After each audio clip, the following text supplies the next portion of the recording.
CapCut দিয়ে video editing করে দেখাবো। এখানে দেখতে পাচ্ছেন ভিডিওটি আমি জুম করে নিয়েছি।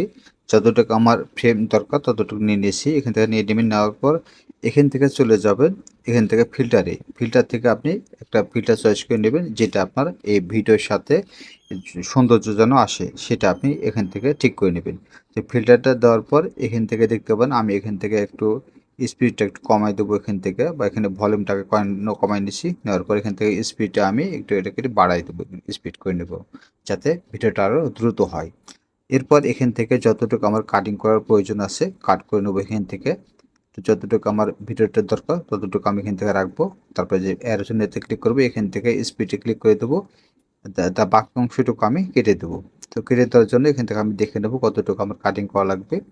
তো এখান থেকে দেখতে পাচ্ছেন এতটুকু আমার প্রয়োজন না। এখান থেকে আমি ডিলিট বাটন ডিলিট করে দিলে আমার এই ভিডিওটি রিমুভ হয়ে যাবে। তারপর দেখতে পাচ্ছেন এখান থেকে আবার জুম ইন করব। তো জুম ইন করার পর দেখতে পাচ্ছেন এখান থেকে আমি এখন এটাকে আমি দেখব কতটুকু আমার এই জিনিসটা রাখা দরকার। আমি এই ভিডিওটি বানাচ্ছি একদম শর্ট আকারে, এটা হচ্ছে লং, এই জন্য আমি শর্ট আকারে ভিডিওটি করব। তো করার জন্য এখান থেকে স্পিড আবার ক্লিক করে দেবো।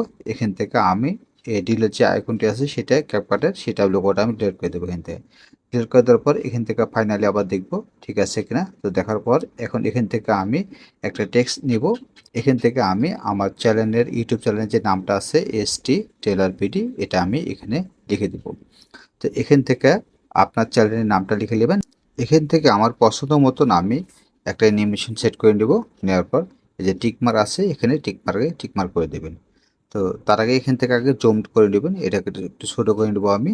তো দেখতে পাচ্ছেন ছোটো করে নিয়েছি। নেওয়ার পর আমার এই ভিডিওর ডিউরেশন যতটুকু আছে ততটুকু আমি আমার এই চ্যানেলের যে নাম্বার আছে সেটা আমি সেট করে নেব। তো এখান থেকে আমি যে সেট করে নিয়েছি। তো নেওয়ার পর এখান থেকে আপনি যে কোনো একটা মিউজিক ব্যবহার করতে পারেন। সবচাইতে যদি ভালো হয় আপনি কপিরাইট ফ্রি মিউজিকগুলো ব্যবহার করতে পারবেন। আমি ইউটিউবের জন্য আমি সাজেস্ট করি ইউটিউবের যে অডিও যে লাইব্রেরি আছে সেখান থেকে আমি মিউজিকগুলো ব্যবহার করি। তো এখান থেকে আমি চলে যাব এখান থেকে আমার ড্রাইভে যাওয়ার পর এখান থেকে আমার শর্ট ভিডিওর একটা যে আপনার মিউজিকগুলো আছে অডিও লাইব্রেরি থেকে নিয়েছি। তো ইউটিউবের জন্য আমি শুধু এটা মিউজিকটা নিয়েছি। তো নেওয়ার পর আমার ভিডিওর লেন্থ যতটুকু ততটুকু আমি এই মিউজিকটা রাখবো। রাখার পর বাকিটা আমি কেটে দেবো। তো দেখুন এখান থেকে এখন এক্সপোর্টে আমি ক্লিক করে দেবো। এখান থেকে এমবিপিএস 1100 করে দেবেন। তারপর এক্সপোর্টে ক্লিক করে দেবেন। তারপর এটা এক্সপোর্ট হতে কিছুটা আপনার সময় নেবে।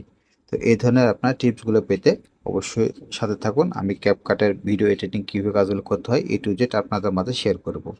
তো আপনারা দেখতে পাচ্ছেন এই ক্যাপকাট দিয়ে আপনি যে কোনো কাজগুলো অনায়াসে সুন্দর সুন্দর ভিডিও এডিটিংগুলো করতে পারবেন। তো এই ছিল আজকের ভিডিও। ধন্যবাদ সবাইকে।